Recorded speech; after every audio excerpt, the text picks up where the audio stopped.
It's time for the WWE Week in Review, and there's so much to go over with just a mere 3 weeks until the Day 1 pay-per-view, including RK Bro coming to SmackDown with no explanation, Brock Lesnar teasing Paul Heyman as his advocate, and the heat continues to build with Naomi and Sonya Deville. That and so much more right after this. Hey guys, if you're looking to make a large purchase and take out a loan, but your credit score is low or you get denied, I've got somebody that can help you. It's the Credit Repair Goddess. They help you remove harmful, inaccurate information as well as monitor your credit report. Each credit analysis is custom to your desired outcome.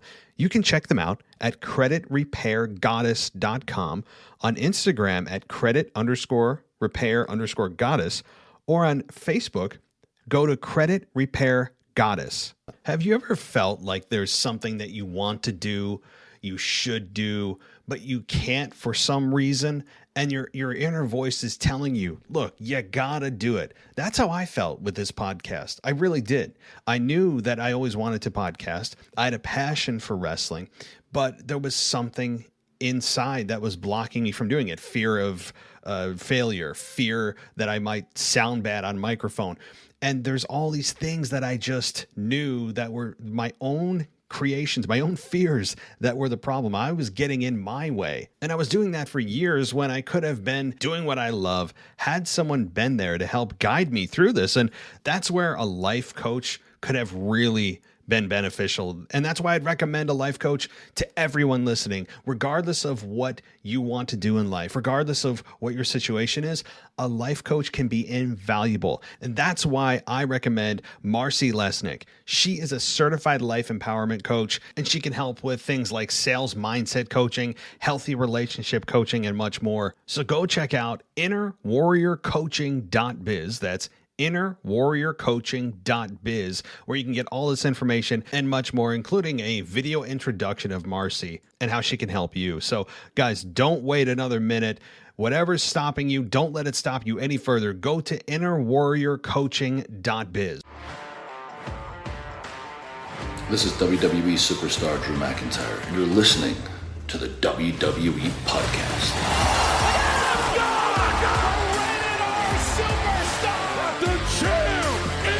The one that everybody wants, me. Becky Lynch is going to WrestleMania. Claymore! Austin 316 says I just whipped your ass. This is my idol. You're going to acknowledge me. Welcome to the WWE Podcast for this Sunday, December 12th, 2021. It's the week in review, of course, and thank you so much for joining us here. Before we get going at all, I want to give a shout out to our latest patrons there over on patreon.com, and that is both Chris Baldwin and Dennis McGinley. So thank you to you both for supporting the show, and enjoy all of your ad-free content.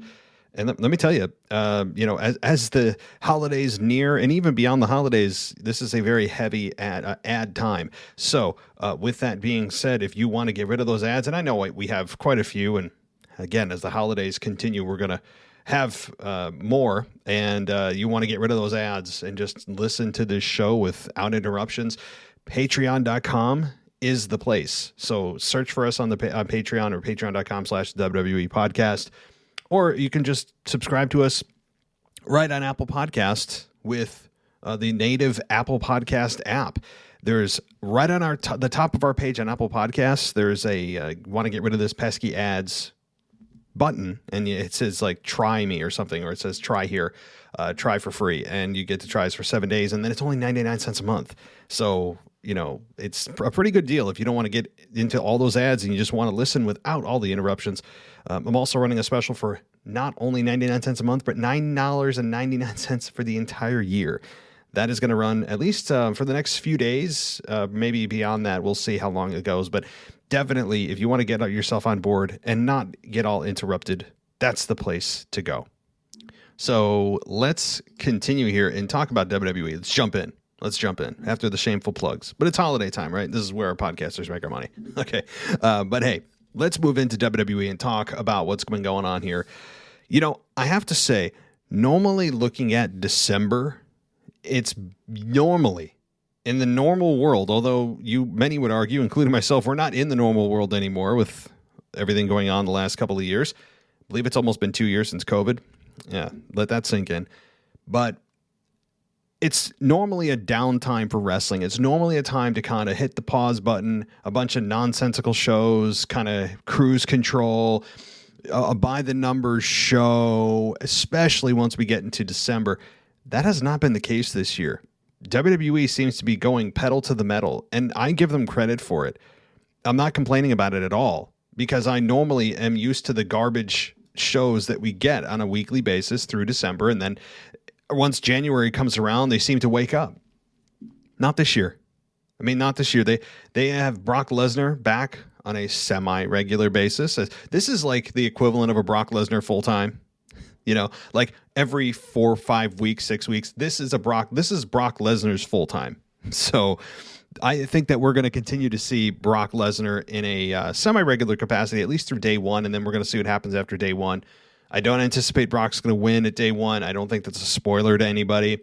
And I don't think it, is going to happen. But again, I credit WWE for not taking their foot off the gas. They seem to be going full steam ahead. And, believe it or not, the holidays will be over in just a couple of weeks, 3 weeks or so. And we're past New Year's and into 2022. And God knows what the hell that year is going to bring, right? From personal, political, sports perspective, who the hell knows?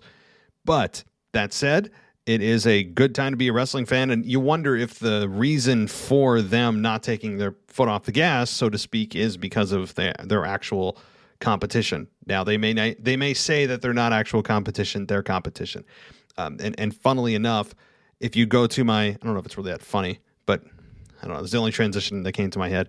If you go to my TikTok page and you search the WWE podcast, I did a video on this about WWE calling AEW competition. I'm not talking about Vince. We all know what Vince said in that conference call a few months ago. But Becky Lynch not calling WWE competition. And this was an interview she did about 3 weeks ago.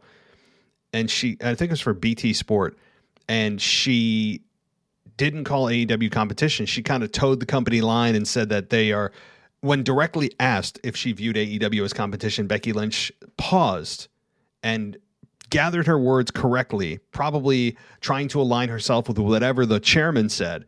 And she essentially spewed out the same exact garbage. And I understand why. I'm not blaming or complaining about it, because she works for the company, but she essentially said, I don't know if they're competition. She said, I view them as an alternative. Well, news for you. I don't know if anybody has ever taken just a general business class. Alternatives within the same market are competition. I love the language play that they're all just told to say that AEW is the alternative. No, they're not. Well, I guess they are an alternative, but I guess AEW could say that WWE is the alternative to their product. I mean, or Microsoft could say that they're the alternative to Apple, or that Toyota is the alternative to Honda. I mean, they're all alternatives because it's just another choice. That's all alternative means, is another choice. But if you are in the same market and there are many choices in that same market, that's competition. Those individuals in that market that you're in are competition. So I think the stigma of calling it competition would, in some people's minds, i.e. Vince McMahon's, would almost create a surrender of sorts that, yeah, these guys are actually true competition. And it would almost be a blow to his ego. I think it all comes down to that, honestly, that he doesn't want to admit that they're competition. So he comes up with this other verbiage that, if you just take 3 seconds to think about, is the exact same thing as competition without saying the word competition. Okay, I've dove into this a little bit too much, but I wanted to give my piece on that. I dove a little bit into that, kind of skimmed the surface on that on my TikTok with a video I did on Becky Lynch. And again, I'm not ragging on Becky Lynch. She is employed by WWE. She needs to do what she needs to do. But anyway, okay. So let's dive into the big topic here. Talk about burying the lead. Most podcasters that are smart would leave the big ticket items for the end so that you listen to most of the show and try to figure out when I'm going to talk about the big items so that you listen to more of the show, which jacks up my stats. Nope. No, I don't really care about that. I mean, I care about the downloads, but if you guys listen to me, you like what we deliver. If you don't, you're not listening anyway. So that's how I look at it. But I'll say this. Let's talk about Brock Lesnar. Okay, I think that is the biggest news story coming out here of the week. I mean, arguably, there's other stories coming out. Chris Jericho's health, Jeff Hardy possibly going to AEW. And for that type of news, I would encourage you to go to listen to Amanda Jinn's podcast she did for us last night on the week, or on the weekend review, the news brief. And much credit to her. I know she's got a crazy schedule work-wise, and much appreciated. So, okay, well, again, Brock Lesnar, let's talk about it, because this dude is and was getting weirder by the week. I was fully behind it. I still stand behind. I don't like the version of Brock Lesnar that we did see, at least in the first half of this show. You know, him coming out and essentially like a butcher's gown of sorts, a butcher's, I guess that's what you call it, apron. I don't know. I don't know the verbiage for that either. I think that's what you'd call it. But yeah, he came out after Sami Zayn was running his mouth, and he had his two male nurses with him, and clearly just local talent dressed up as nurses. And Brock came out and made fun of them as male nurses. I'm actually surprised about that. Not because I'm personally offended by it, but when you look at the political climate, you know, Brock making a comment that there are male nurses, right? Think about that. Like, think about where we are politically. And I'm not getting into politics. I'm just making an observation of the life we are all living in the world we're living in right now, that there isn't any backlash, at least none that I'm aware of, about making a joke that men can be nurses, right? I mean, I know that it's traditional that when you hear nurse, a lot of times female comes to mind. When you hear doctor, a lot of times male comes to mind. But I know both genders can be both, and there's no problem with that. But my point is that, though, I'm shocked that they actually went with that. Nonetheless, Brock Lesnar comes out and he apologizes to Sami Zayn, and sincerely apparently invites him back to go hunting and fishing, and Sami Zayn reluctantly goes, and Brock Lesnar's acting kind of weird as he was the last few weeks. And thank the high heavens that Paul Heyman comes out and he knocks some sense into Brock Lesnar by essentially assuming his old role, inadvertently kind of catching himself saying that, you know, what happened to you, Brock? You used to be the reigning, defending, undisputed. I mean, and then he went in his whole rigmarole, which seemed to spark something in Brock, and then he snapped and destroyed everyone in sight, F5ing Sami Zayn once again. So I like how they are starting to revisit this again. The Brock Lesnar, Paul Heyman, Roman Reigns dynamic seems to have died, or at least taken a sabbatical for a few weeks, and now they're kind of bringing it back, and I like that. Roman off this week, I also like. I like how Roman takes these random weeks off.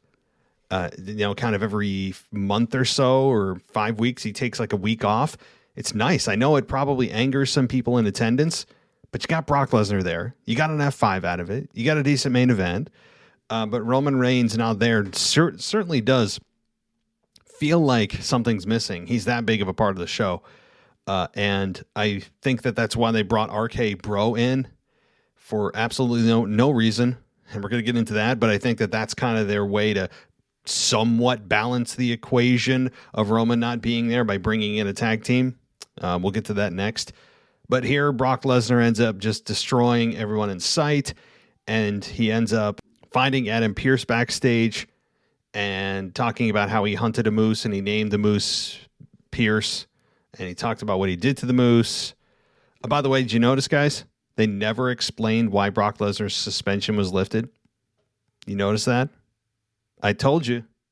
Unless, I mean, again, there still could be some far out wrap up to this where it's revealed that so-and-so brought Brock back, and maybe it's revealed. And you know what? If I'm wrong in this, I'm wrong. But I hope I'm not, that they don't come back to this and explain why, but it may have something to do with Paul Heyman. Maybe it's revealed that Paul Heyman has something to do with Brock Lesnar's return and why his suspension was lifted. Perhaps that's the reason. Perhaps that is the reason why, and it's eventually made clear to Roman. That's why, and it all kind of comes full circle, right? I think that is possible. That's really the only way, is Paul Heyman is involved in Brock Lesnar's suspension being lifted. By the way, Brock Lesnar's $1 million being donated to charity? What? What are we talking about? I mean, this is a WWE contract. And by the way, fines, that's not how fines are dealt out typically. Fines are, usually just a deduction in pay. You don't actually have the talent or, in any other major sporting conglomerate in the world.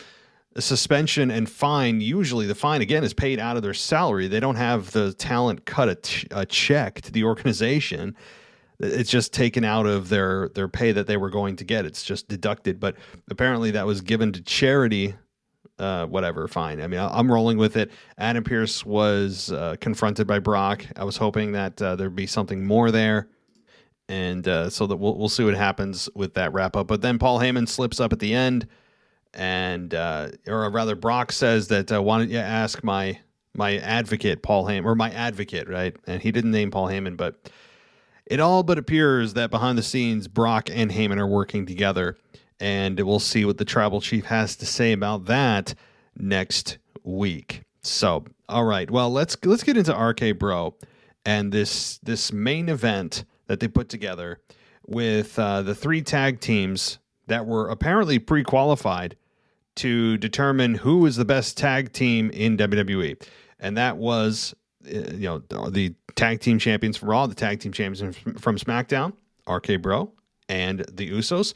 And you throw in New Day there as a contender to decide who is the best tag team in WWE, in all of WWE. However, if you're really going to go with this, right? If you're really going to go with who is the best tag team in WWE, you have 2 logical ways. One, you take the Raw Tag Team Champions versus the SmackDown Tag Team Champions. Why would you do that? Well, if you hold the titles on either respective brand, that is implicitly saying that they are the best team on that brand. You're holding the championship. Therefore, you are the best in the division you are in. That's one way.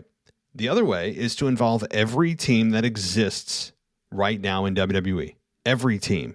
Not just handpick 3. I'm glad they at least put the champions in there, but then you throw the New Day in there, and there was no other reasoning why didn't the Viking Raiders get a chance? Why didn't the Street Profits get a chance? Why didn't Alpha Academy get a chance? Among others. I mean, why these 3? And again, I know it was just kind of a marketing ploy. This is nothing more than just, again, trying to make up for lost ground of Roman not being there. But then you had New Day win. I mean... Yeah, New Day win on what was a terrible finish. I mean, it was just awful. It was a sloppy end. I mean, the New Day win, and honestly, nobody cares. And by the way, nobody cares about Xavier's crown. Yeah, I had to talk about that. Granted, I'll give them this. It is a nice looking crown. It's actually kind of a badass looking crown. But here's the problem. He's still playing pretend at 35 years old. You're playing dress up, my friend. The character is, right? And we're all supposed to rally around this video game inside joke pancake D-bag. I mean, are we supposed to how are we rallying around this guy who has not had a character alteration in 7 years? You could say that about a lot of people, but nah. See how easily it is to tip me into the absurdity and anger of the New Day. It's amazing. And Kofi Kingston, again, is the worst of the worst. As bad as Xavier is, Kofi is just, he's like my personal hell when it comes to a character. It is just the absolute worst with Kofi Kingston as a character. And again, why are we all surrounding Xavier Woods to reveal a crown? Do the Viking Raiders really not have anything to do? Are they that bored? I'm trying to think who else was in attendance. People that should have no business. I mean, the Viking Raiders, the only real true tag team in WWE, in my opinion, have really, maybe outside the Street Profits, they feel like more like a cohesive tag team too. But the Viking Raiders really have it all going on, I think, in terms of just the feel, kind of the old school tag team feel. And they have nothing better to do other than stand there and watch Xavier Woods play with his toy crown and pretend that he's a king and yet say, like, hear ye, hear ye. I mean, can someone come around and just like torch everything again? Can somebody just dumpster fire all his stuff? This is the worst. It's a man-child. This dude's a man-child. And you know what? The worst part about it is I believe he's like this in real life, which is why it's been working, quote unquote, for so long, is because this guy is actually like this when it comes to real life. I think a big part of that is that. Yes, he can go in the ring, but the dude still plays video games all the time. I got nothing against playing video games. I love video games as much as the next, but when you make a career out of it while you're still in a career like WWE, your focus is in the wrong place, man. Have you ever felt like there's something that you want to do, you should do, but you can't for some reason, and your inner voice is telling you, look, you gotta do it? That's how I felt with this podcast. I really did. I knew that I always wanted to podcast. I had a passion for wrestling, but there was something inside that was blocking me from doing it. Fear of failure, fear that I might sound bad on microphone.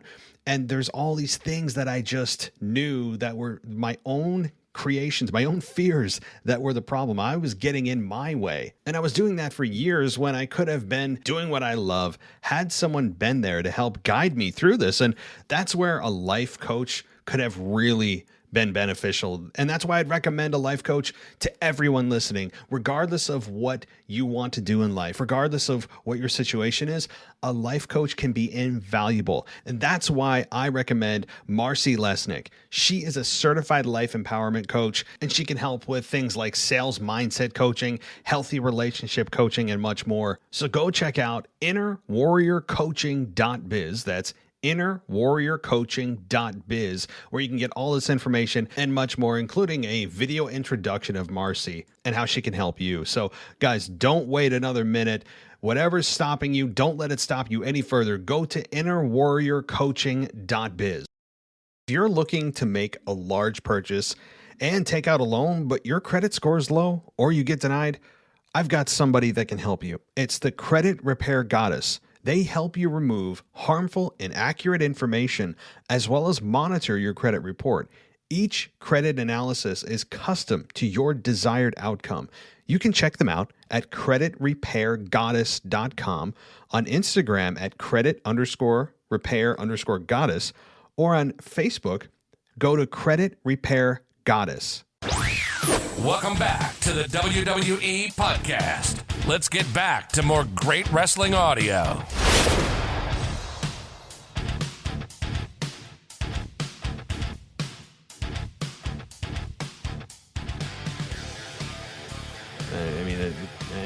Anyway, I'm going way off the deep end here.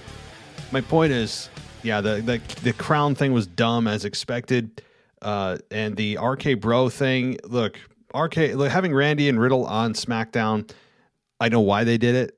Explained earlier, but they also, as great as is to see Riddle and Orton, which are still a really nice tag team. It's going to be a while before they break up, I think. Is that they gave no explanation, none. Nobody cares. They're just brought over just because. Nobody said why. They didn't try to make a draft rule exception. There wasn't like a formal invitation exception. There wasn't a wild card or a quarterly invitation. There was nothing. It was just, we're supposed to accept it. We're all just supposed to accept it. This, no explanation. Brock Lesnar suspension being lifted, no explanation. Again, I'll go back to the Hurt Business being reunited and then disbanded again, no explanation. I mean, the list goes on. It's lazy storytelling. Or people do care and it gets brought to Vince and Vince thinks that we don't care. Therefore, it doesn't get told because it doesn't further the ultimate storyline, when in reality, finishing up old stories, if you want to end it there, then wrap it up and tell us. But don't go to the next step unless you've completed the previous one fully. It's simple. It's simple. And things like these can be easily rectified. Just lie to me. Lie. I'd really, I mean, if you lie to me, I'll never know. But I actually would respect a lie over nothing, because at least it would tell me that you respect the fact that fans pay attention to basic details. This isn't even like a minute detail. These are basic storytelling details that apparently Vince feels that the fans don't have the intelligence or the knowledge or the ambition to really make sure WWE follows up on these things. But again, lie to me. Say that I don't know. Say RK Bro was speaking with Adam Pearce over the weekend and he felt it was a good idea, so he got approval from the board. Boom. I came up with that in 3 seconds, and I would have accepted that. And many fans would too. over just nothing. The ignorance, or rather the arrogance, that's the word, the arrogance of creative, really Vince, to not fill that hole is, I mean, again, it's, and maybe they don't want to explain it, because if they do, then they'll be cornered into making sure they use that excuse for the next time, but it doesn't have to be something structured. It can be loose, like I just said. All right. Well, RK Bro don't get the victory here, but no one cares, because the best tag team in WWE is not the New Day. They're one of the worst tag teams in the history of the company, in my mind, and I will stand by that 100%. Yes, the metrics of money and crowd reaction, that's great, but you know what? In a subjective sport, I will stand by the New Day being one of the absolute worst. And it's amazing how long they've gone, but fine. I know a lot of you love them, and that's cool. You know, really, like, I understand the reasons behind people, why they do. But the other thing is, I think I brought this point up in a previous show, is that Randy Orton must be loving this. I mean, Riddle does about 90% of the work now. I mean, Orton was in the match for about 2.5 minutes. You talk about preserving his body, preserving his career. I mean, Riddle is just taking bump after bump after bump, and it's the same formula, right? It's the same formula for RK Bro. Not a complaint, because it works. It works, and it's just a kind of a tried and true formula where Riddle is, you know, Randy starts the match. We have a little bit of offense, and then it immediately transitions to Riddle, who does about the other 90% of the offense and taking the bumps and, teasing the hot tag, and finally getting it. And again, Riddle at that point had taken about 12 minutes of a beating, and Randy comes in for the last 2 minutes and finishes things up, and either gets the victory or the loss. And I mean, again, that's good for Randy, right? I'm sure he's loving that from that respect of he hasn't been in a tag team in a while. He's able to preserve his body while also being still extremely relevant. He's also a tag team champion. There's really just nothing that Randy has to complain about right now. And eventually they'll break up and he'll go into his own, his own singles career. So, but looking forward to Raw, kind of jarring all over the place here. But as I think about it, because I will forget, Monday Night Raw has some interesting developments coming out of it. I mean, I am looking forward to Raw more than I have in quite a while tomorrow night or tonight as you listen to this, or maybe yesterday. Again, all perspective. Is that we have Liv Morgan coming off a career night. I want to see how that wave of momentum rides. We also have AJ Styles and Omos, the beginning of the end for those two, and we have Bobby Lashley, who is going to insert himself into the title picture. On SmackDown, they tried to position the promo for Raw as Bobby Lashley. Will he be able to force himself into the title picture or something like that? And the answer is, of course, yes. They wouldn't advertise something like that if they weren't going to deliver that. So you can pretty much bet your, that this is going to be a fatal four-way at day one. I mean, that is a foregone, take it to the bank conclusion, which, as we spoke about many, many weeks ago, this is a protection for Biggie. And this is the opportunity to take it off Biggie without having Biggie be involved in the decision. Kevin Owens takes the loss. If he's going to AEW anyway, even if he's not, they've had Kevin Owens lose big matches clean. This is just a great time to do it, and they should do it and put it on Seth freaking Rollins. So really just a great time for Raw coming up tomorrow night on Monday Night Raw. Again, one of the more anticipated Raws in recent memory. And that's not saying too much, but for Raw, it's a big deal. For so long, SmackDown was just beating the hell out of Raw. And now Raw has some actual real positives to look forward to, including where the hell's Alexa Bliss? We get some teasers. Alexa Bliss is around the corner as well, and that'll be fun. So, okay. Well, again, summing the tag team matchup, I thought it was fine. New Day winning, don't care. And I think the crowd didn't really want New Day to win either, and I think they were all about RK Bro.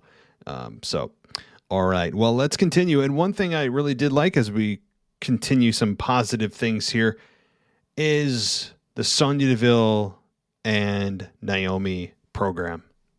I can't believe this has been going on. Did they say actually 4 months? Was that in the video package when it had a timestamp of 4 months ago? Oh my God, if that's the case. Where the hell has time gone? But this all did start with Naomi returning and asking for a match and Sonya jerking her around and then eventually turning fully on her, and you're going to get my match. I'm going to have a match with you, only to have it actually be Shayna Baszler. All of this back and forth, building heat. And we finally think we're going to get that matchup this week with Sonya Deville and Naomi. But Natalya and Shayna Baszler were there as the ring announcer and timekeeper, and we had Naomi take them both down. But as the three of them eventually tried to gang up on Naomi, we had Xia Li debut and make the save, positioning her as a babyface, right call, helping Naomi to chase off Deville, Natalya, and Baszler. And so Xia Li, again, cool, nice entrance, a little bit Asuka feel to her, and interesting to see where they put Asuka and her, if Asuka is indeed eventually drafted to SmackDown. That, of course, remains to be seen. Hopefully they don't, hopefully I will say this, they don't put them in a tag team and have them, win the tag team belts like, who was it? Her and Kairi Sane. That's who it is. I couldn't think of it. And they just become irrelevant. Like, I mean, I'm fine with them working together or as a team, but it seems as if the same ethnicity Vince likes to keep together. Ethnicity and race, Vince likes to segregate. And I'm not trying to be negative or bring up any kind of, triggers for anybody, but that's just a fact. That's just what Vince has done with his tag teams and groups and factions and everything else. So we'll see if he does that when eventually Asuka returns, and Bayley too. I mean, we got a lot of nice returns coming down the pike. Bayley, I was going to say Sasha. We got Bayley. We've got Alexa Bliss. We have Asuka, as I just mentioned. So there's a lot of nice talent coming back to the roster to help bolster this women's division that does need it. But Xia Li, nice introduction, cool intro. She looked like Raiden from Mortal Kombat. That's what she kind of referenced to me with the lightning coming out of her. But what's hilarious is it only looks cool to people at home. I am fairly sure, I could be wrong, but I'm fairly sure if you're in attendance, she didn't actually have lightning shooting out of her hands. I could be wrong. I've been known to be wrong about this stuff, but I'm fairly sure that it was probably a better visual presentation for those who are at home with the CGI advantages rather than in person with just the poses and the kind of Mortal Kombat moves that she was doing as part of her entrance to the ring. And I was imagining it without the lightning, and I was laughing. So the lightning does help. So again, I do wonder how that did transition with no lightning in person. I'm not saying Xia Li is embarrassing or anything like that. I think she's fine. She so far looks good to me. Again, we'll see. She gave a kick to Sonya Deville, and she left the ring. Sonya did, with Natalya and Shayna Baszler. So it was kind of a 3-on-2 situation there, and I'm sure that it'll eventually be a 3-on-2 situation, probably at day one, rather than Naomi versus Sonya. But I'm sad if they don't eventually get to Sonya and Naomi. They've built to this for 4 months. And I will applaud them in this too, that we also got the heat building that very rarely happens, where for so long, I mean, it's been months now, Naomi has not gotten her hands at all on Sonya, at all. I mean, there's been no retaliation on Naomi's part, which has been very, very interesting. And I love it. And it makes me so angry in a good way that I want to see Sonya Deville get destroyed. And I will say, I don't want Naomi to give her the rear end and oh, well, we're even now. 4 months of being disrespected and jerked around. Well, I guess my ass in your face once. No problem. Let's call it even. No. Naomi needs to go for blood. I wish I could say that literally, but what she needs to do is attempt to snap the ankle, maybe bring a chair in the ring or put it around her neck and attempt to not actually probably follow through, but attempt to try to end Sonya Deville's career. Not just go, oh, you're going to get it, girl. And then she gives her rear end and pins her, and we're supposed to feel all good and even about it. Even Steven. No. Not with a 4-month build. So I want Naomi to go out for blood. She'd look like a fool if she doesn't. At least creative would make her look like a fool. So they've got me invested still. I know many of you out there are not into this, and you felt that this has gone on too long. Let's just get to the match. Well, yeah. Isn't that the point? I always make a point about channel changing heat. I really beg to differ for you guys, that those that would argue that this is not real heel heat. Are you trying to change the channel, though? Or are you just annoyed that they're not actually getting to this match and we just need to have Sonya and Naomi one-on-one? There's a difference there. This one to me is not channel changing at all. And it's good heat that we don't see very often. So that's what I thought about that. Toni Storm defeats Charlotte Flair via disqualification. And that's because Flair wouldn't stop attacking Storm on the ring apron. And that caused a DQ on Charlotte Flair's part. Toni Storm wins, of course. But not really a victory for her when she's the one left laying. What's interesting, too, is apparently we have Sasha Banks backstage just being the cheerleader for all of these baby faces now. And that is, again, a progression in the right direction if you are trying to create a babyface Sasha Banks, which I never felt is authentic. And she still does her stupid laugh that is just skin crawling. It's ha ha ha ha. Something along that tone. I can't get, of course, that was a really bad impression, but it's that kind of, that fake kind of, I don't know what it is, laugh, that mean girl laugh that I don't know how to describe it. You have it in your head. I have it in my head. And she was rallying behind Toni Storm backstage. Toni was looked like she was a bit starstruck that, oh my gosh, Sasha Banks is talking to me. And yeah, it's fine. You know, I know what they're trying to do, though, with Sasha. I get it. So Toni Storm, again, gets beat down, but Charlotte ends up losing the match. But that doesn't mean anything because, really, Charlotte was the last one standing, and this match is easily going to day one. So that's going to be fun. All right. What else? Oh, Sheamus defeats, Drew McIntyre defeated Sheamus after a Claymore. It was a clean victory. This is a program not going anywhere. And before the match, though, we had McIntyre confront Adam Pearce about being left out of the number one contender Battle Royal, the Black Friday Battle Royal just 2 weeks ago, and that it was told to him, to Adam Pearce from higher-ups, that we couldn't have Sheamus, or rather McIntyre, bring his sword to the ring anymore, and McIntyre had to leave the sword behind. So McIntyre drove the sword through Pearce's desk. Madcap Moss and Happy Corbin, of course, stole the desk, and it included the sword. So that was during the match. So Madcap Moss and Happy Corbin are apparently working a bit of a small program with McIntyre here that will easily conclude at day one. And that's fine. Yeah, I really have no problem with him working with Madcap Moss and Happy Corbin. People feel it is below him. And you know what? From a I guess a totem pole standpoint, sure. Madcap Moss and Happy Corbin are nowhere near the star Drew McIntyre is, or have achieved the levels of success that he has.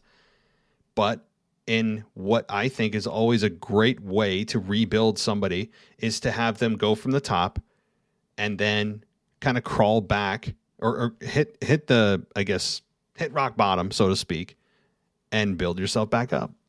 Now, McIntyre never really hit rock bottom, but he went on the downside, and he should have. He was in the title picture way too long. Working with Happy Corbin and Moss work. And it's going to be fun to see what McIntyre does to these two. It's a shame that Jeff Hardy wasn't involved in this, because I'm sure they were eventually working to a Sheamus. God, I keep saying Sheamus. I'm looking at the word Sheamus. To a McIntyre and Hardy versus Madcap Moss and Happy Corbin matchup at day one. Maybe it's just a handicap match now. We'll see. The funny thing is, with McIntyre's sword being apparently the higher ups told Pearce to tell him he couldn't bring it to the ring. Well, what was your first clue? I mean, he's been swinging it around for months, and just now they decide to take that deadly weapon away from him. At the same time, we all know he will never, ever, ever, ever, ever use it. It's never going to be used, ever. Never. Even maybe in the Attitude Era, something like that wouldn't be used. How are you going to possibly use that? You know, are you going to seriously slice somebody in half? The answer is no. It's 100% a prop. Now, the meaning behind it may be real, and the sword actually itself may be real. But the implementation of the sword as a weapon, it's LOL is what it is. It's laughable. It looks cool with them. I get it. Everything's good up until you actually try to use it. Like, again, it looks good. It fits him. This backstory I like. But it's a complete fabrication when it comes to believing that it's going to be utilized as a weapon. And we all know it's not going to be. So that always is funny to me when people, move out of the way when he's swinging it around. And it's like, I would just stand there if I was, competitor. I'd be like, do it. Commit murder on live TV. Right? All right. Anyway, so that's where Drew is. He's in a hold me over pattern. And he's on TV. He's still trying to chase the ultimate dream, but he is being sidetracked here and there, and that's fine because right around the corner is Rumble and then WrestleMania. So look out is all I have to say about that. Okay, what else happened on SmackDown? I want to make sure that I didn't miss anything. That might have covered pretty much everything. Switching over to Monday Night Raw. Now, of course, this is one of the better Monday Night Raws that we've had in a long time. I mentioned that. A lot of other podcasts mentioned that. This is not news, and it was 6 days ago now. So maybe by the time you listen to this, there already have been a new Raw that you've seen. But we had the cage match with Biggie and Kevin Owens. I have gone through many a rant about the door being used as a way to win the match. And I apologize if I've already said this. I'm so sleep deprived, by the way, that I really can't remember what I said to you guys, and I haven't. It's a rough sleep patch right now with our 4-month-old. So, it's tough. I mean, that's why I haven't been bringing on a guest for the week in review for the last couple weeks, because it wouldn't be fair to the guest with all the interruptions I've had. With this being pre-recorded, I can start and stop at my leisure, right? But if I bring somebody in and they're on Skype or whatever, I don't want to have somebody hang out for 20 minutes while I try to put my daughter back to sleep. Like, it's not fair, right? Yes, I have my wife, but my wife is dealing with my son, who's also kind of, he hears her, and he wakes up. It's this domino effect, right? It's a mess. So until things get back on track, that's why I haven't had a guest. My original intention was to have somebody on. I had somebody in mind tonight, and I said, you know what? It's not fair. I can't bring somebody on and then have them sit there in silence, giving me their time for however long it takes. So that's why the reason why, if you're wondering, hey, why isn't he having anybody on? Why isn't he doing the week in review co-host thing? It's just sleep deprivation, and my children's sleep schedules right now are absolutely insane. So that's why. Okay, well, so the point I was getting to is that I've been given many examples of when a door being used in a cage match makes sense and it was a good finish. To me, I don't care. I don't care if it was used properly, if it was used perfectly. Walking through a door should not be a way to end the match. And by the way, having a referee valet the door open for you before you walk out is even more preposterous. Nobody can sell me on the fact that opening a door and walking through it with the referee helping you is a way that you should win a match. Over the top, I'll live with it. And also pinfall and submission only would be the way that I would implement that. All right, let's move on here. And what do we talk about next? I mean, you guys heard the whole Raw review. I mean, I don't want to belabor that point, but again, the Liv Morgan thing, guys, one thing I will say, I've already gone over how important this is to Liv's career. I will say that WWE put out just days following the Monday Night Raw show, asking the fans on social media if they feel that she should receive another rematch for the Raw Women's Championship based on how that finish ended with Becky using the ropes as she did with Charlotte. And I believe Bianca, that's her signature finish now. And that is how WWE is gauging. One of the metrics WWE is going to use to gauge whether or not this support for Liv is real. and to see how far they want to take this. So this is not by any means, a foregone conclusion that Liv is going to win the championship and or have another rematch and or have some kind of main event at a pay-per-view, again, where she captures the belt. None of this is guaranteed because I believe that they just decided, okay, let's give her a chance. Let's see how the fans truly react, how they really feel when she gets screwed over, which is exactly what I said would happen.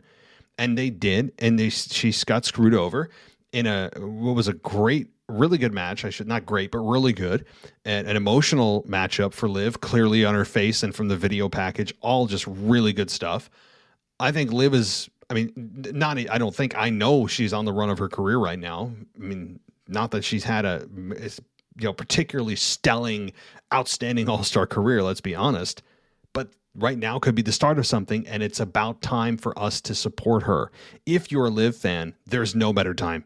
This is the time to do it because WWE transparently is asking the fans, are you really on board with this? Do you believe she really deserves it? Indifference is going to kill her career. Now, I'm not saying the fans are going to do this. I believe they will come to her aid. But right now, the fans need to do a run-in collectively on her matchup to make sure she doesn't get screwed out of this opportunity in real life. So in real life, we all collectively need to do a run-in to make sure that that doesn't happen. So I'm excited to see where they go with this. I believe it will be taken eventually to its ultimate conclusion of her being champion. And, of course, we got looking forward to AJ Styles and Omos. Do they have a breakup? AJ turning babyface, assumingly would be the case against Omos. And then where does Kevin Owens fit in? Does Bobby Lashley get himself into the title picture? Spoiler alert, yes, he does. So, all right, everybody, thank you so much. I know it's a little bit shorter than usual. You can probably hear my child crying in the background. I'm just trying to drown out that noise. But thank you, everybody, for listening and supporting the show. Consider going ad-free. Ads are a pain in the neck. We know this listening. And so go ad-free for $1 on Patreon. You get a shout-out. You get to go into the Discord server with the other patrons. And, of course, the ad-free everything, as well as on Apple Podcasts for 99 cents a month, $9.99 a year. You can get everything ad-free for this show. And I think it's a hell of a deal, especially considering all the ads that are coming for the holiday season. So thank you so much, everybody. I'll be back. What the heck is it? Tomorrow night with a What If. It may not be live depending on what's up with my sleep schedule, my children's schedule. But then Tuesday's the Raw Review. Wednesday's the Mailbag. And we're going to continue right through Christmas. So thank you, everybody. I'll talk to you next time. Well, I can tell you, if you have a family, there's no better thing you can do to protect yourself and your family if something, God forbid, were to happen to you than to get life insurance. Now, I got to admit, it did take a little time for me to come around to life insurance, but I can tell you it is the best thing that I've done for my family because it has provided me with peace of mind. Again, if something were to happen to me, who's going to take care of my family if I'm not able to? And life insurance provides that peace of mind, knowing that if something were to happen to you, your family is going to be taken care of. So who do I recommend? What do I recommend? Well, it's pretty darn simple, guys. Head on over to dreambuilderstrategies.com. That's dreambuilderstrategies.com. You fill out a quick form. You can get a quote. Don't put this off, guys. Don't put yourself or your family in jeopardy if something were to happen to you. Get that peace of mind. Head on over to dreambuilderstrategies.com today. Thanks for listening to the WWE Podcast. Don't forget to subscribe on your favorite podcast app so you don't miss a show, or head to WWEpodcast.com. And for all of these shows ad-free, head over to patreon.com/WWE Podcast. Until then, we'll see you next time.